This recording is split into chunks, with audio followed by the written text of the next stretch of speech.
Batman Noël. Okay, you want me to tell you a story. Let me tell you, some weird stuff happens in this story. You may find some of it hard to swallow. For this story to make sense, for it to mean anything, you have to believe in something. You have to believe people can change. And I'm talking change in a positive way, for the better. I'm talking about the idea that a person can take years of programming and habit and turn him on their ass, that when the deck is stacked against him, he can get the stones to overcome. Some people want to change desperately, but the deck is stacked too high against them. Take Bob, for example. If he could, old Bob here would change almost everything about his life. This Bob, he's a stand-up kind of fellow. Trouble is, he's been down on his luck since, like, forever, and he has a family to take care of, a sick little boy. A dead-end job in a dead-end town. And his boss, don't even get me started on that guy, the definition of cutthroat, a cruel abomination of a man who only cared about money. And nothing else. People would whisper his name, almost afraid to say it out loud. Anyway, Bob was desperate. The medical bills were stacking up, and with the economy in the toilet, getting work someplace wasn't exactly an option. Even if it meant doing a job he didn't really like for a guy he liked even less. Man, I can't believe I don't remember this guy's name. Oh yeah, that's right. The guy's name was Scrooge. What a name, huh? Anyways, like I said, this Scrooge guy didn't care about anyone. He didn't even want to give Bob Christmas off to spend with his kid. To Scrooge, giving him the day off was like letting him get away with a crime. Let's talk about this Scrooge dude. We all know by now that he's a mean old bastard, but what we don't know is how cunning he can be. He was always 5 steps ahead of the game. Bob didn't want to argue with the guy, but he had made a promise to his son that they could spend Christmas together. Scrooge, however, wouldn't budge about the time off. He had other plans. Christmas was just another day. Another day, another dollar. Please, don't! I got a kid! Don't hurt me! You have one chance. You're going to tell me where he is. You won't lie if you want to walk out of here. I mean, he never... Tell me. I just got a note. I never even met with him. I swear. Oh, Christ. How was he going to contact you to pick up the money? He was going to send me another note with instructions. Look, please, don't. Scum, you never cease to amaze me. Do you have any idea what was in that bag you delivered? You should be going to jail tonight. Long story short, he managed to convince Scrooge to give him the day off. Bob was afraid of him, no doubt about that. Was a time he would have just quit. That was before the kid, though. He had responsibilities now. Fear is a funny thing, though. Some guys can get so scared that they let fear stop them in their tracks. It's like a thick wall keeping them from where they want to go. Other guys, well, they break through. They let the fear drive them. Scrooge was this kind of fella. Nothing and no one had ever stopped him. Another joke goes right over your head.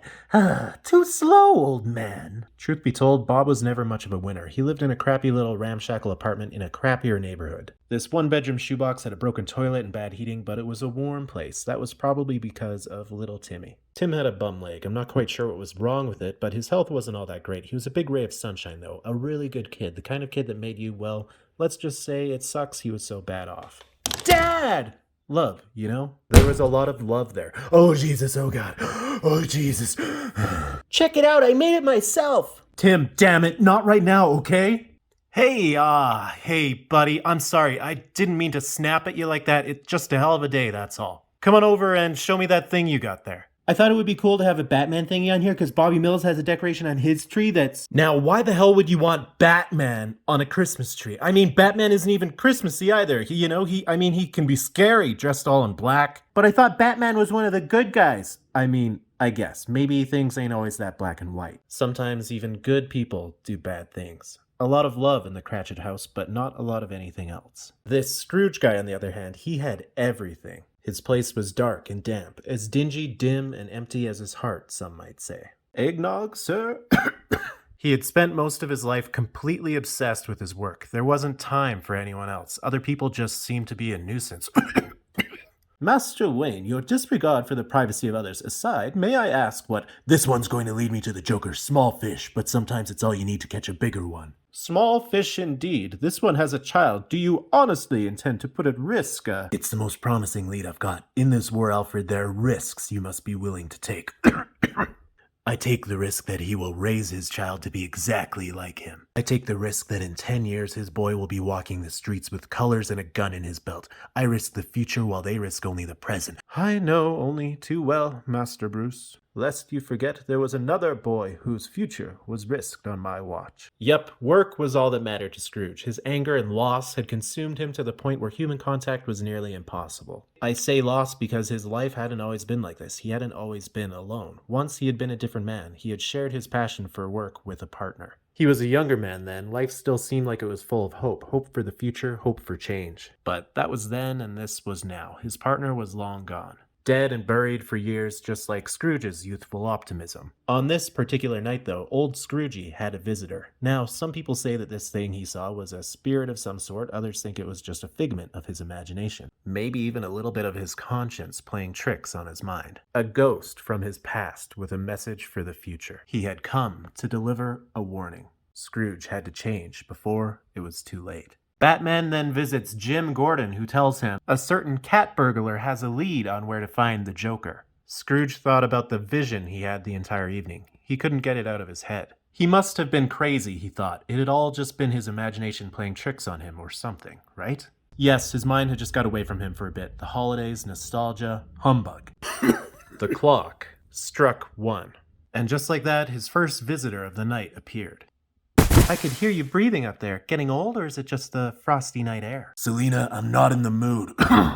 But baby, I'm on this earth to put you in the mood. I went shopping. Don't you want to see what I got? I'll show you mine if you show me yours. I will not play games with you tonight. You told Gordon you had information regarding the Joker. Where is he? Now that's more like it. Oh, honey, how else am I going to get you to come out and play? A girl these days has to bend the truth a bit to get what she wants, especially when her man spends all his time thinking about someone else. Waste of time. Should have known Gordon is a fool. Listen to yourself. What happened to you was a time when nothing would have stopped you from catching me. Nothing. We used to play, remember? It used to be different. You used to be different. It was never for fun. Sick people like you think this is some sort of... Sick people like me? How dare you? You think I'm like those other clowns who run around trying to best you, trying to make a fool of you? I'm so much more. That's it. Wow, maybe you are getting old. I didn't mean to... Selina, the only thing getting old is this game. There was something about this girl, something familiar. She reminded him of the man he used to be. Sweeping him out into the night, she showed him people and places he'd pushed out of his mind long ago. His early life seemed so full of vigor, full of accomplishment and triumph. He bit into life with a hunger, a need to be the best man he could be. These memories, these feelings, had he really been this person? Had he approached life so differently then? Young and naive, maybe. That's what the old geezer thought now. Life isn't really that colorful, not so full of infinite possibility, he told himself. For Scroogey, life was black and white, all business. There was success and failure. With that thought, the first visitor left the old geezer with his past. To think good and hard about his present. Need a hand? Looks like you could use one. The night was far from over, though. See, Scroogey was still expecting 2 other visitors. The second was big, larger than life. Literally. He dressed colorfully, too. Kinda ridiculous, Scrooge thought. It was the eyes that were the most troubling. Too deep and kind for a man with such an impressive physical presence. I'm fine. Up past your bedtime, aren't you? From the looks of you, that makes 2 of us. It's too cold to be out in your condition. Nasty cough you got there. I heard you hacking all the way from Metropolis. Looks like pneumonia or possibly something more serious.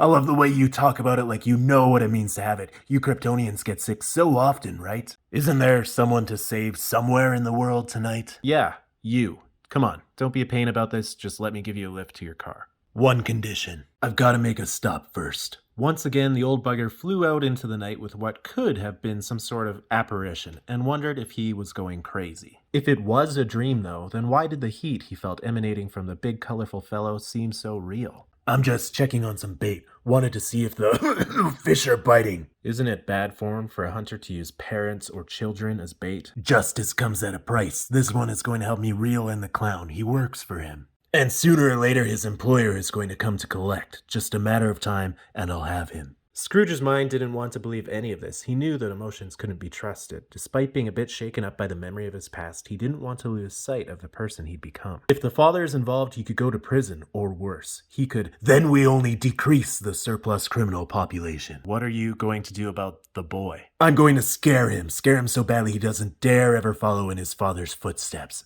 I don't think that's the way to go here, Bruce. I think there might be a better way. Let's go. I need to show you something. He knew there was still a chance for old Scroogey to see something he might have stopped looking for long ago. Sometimes I realize that spending so much time above the world makes me forget that there are millions of people out there living their lives, decent lives. I look down and see... You look down on people. Not in the same way you do. The things the spirit showed him were so real, downright ordinary. These weren't strange visions from the past, but flashes of the present, everyday life.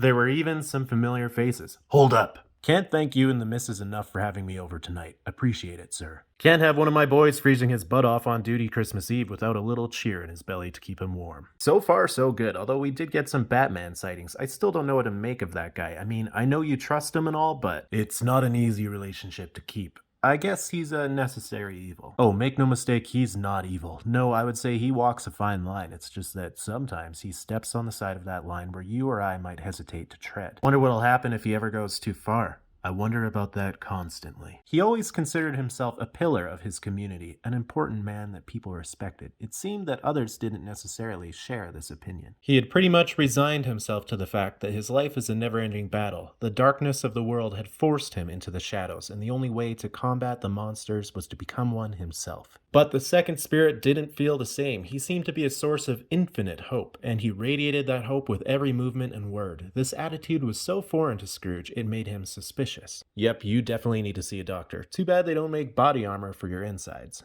See, it's like this. Sometimes when you work in the dirt, it gets tough after a while to clean yourself off. You get used to the filth. You even start to feel comfortable with it. Good night, Bruce. Feel better. And just like that, the big fella was gone. Things went dark and quiet, and Scrooge wasn't sure if he was awake or sleeping. If he was still dreaming, maybe the old geezer would wake up to a bright new day. Then he remembered. The night wasn't over quite yet. There would be 3 visitors. You ever have that dream where you're falling and it really feels like you're falling, and then you wake yourself up and you can still feel the gravity pulling you down? Ever wonder what happens if you can't wake yourself up? Is that the dream telling your mind you're dying for real? What never sat right with me about this last part of the story was the fact that this last visitor never once spoke a word to Scrooge. Call me cautious, but if it was me and some evil-looking cat shows up out of nowhere, points his finger at a creepy cemetery, and I follow him inside, I'd have to be off my meds. It's gonna take one charming spirit of death with a silver tongue to convince me to follow him to the grave, not some creepy faceless mute. Scrooge wasn't exactly a spring chicken. Aside from the years, we're talking about a guy with some serious anger management and stress issues.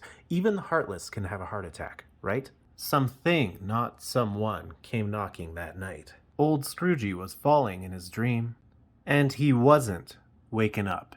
I think everybody wants to believe they'll be remembered after they check out. Batman sees an extremely violent gang of vigilantes rise up in his honor. You're too young to be thinking about this kind of stuff now, but trust me, most men want to leave the world a better place than they found it. They want to feel like they've made a difference, been somebody. Everybody wants to be a Cadillac. Batman sees a gang of jokers rising up against the Batman vigilantes. No one wants to be an old junker. Old Scroogey would be remembered as the junker. You know, the one that used to break down on you all the time. People don't remember the car when it was brand spanking new. He'd been the type of man that people only feared. He then sees Jim Gordon being sentenced for aiding and abetting Batman. I think as those clammy hands pushed down on Scroogey's chest, he thought about the future for the first time and realized the only legacy he would leave behind was pain.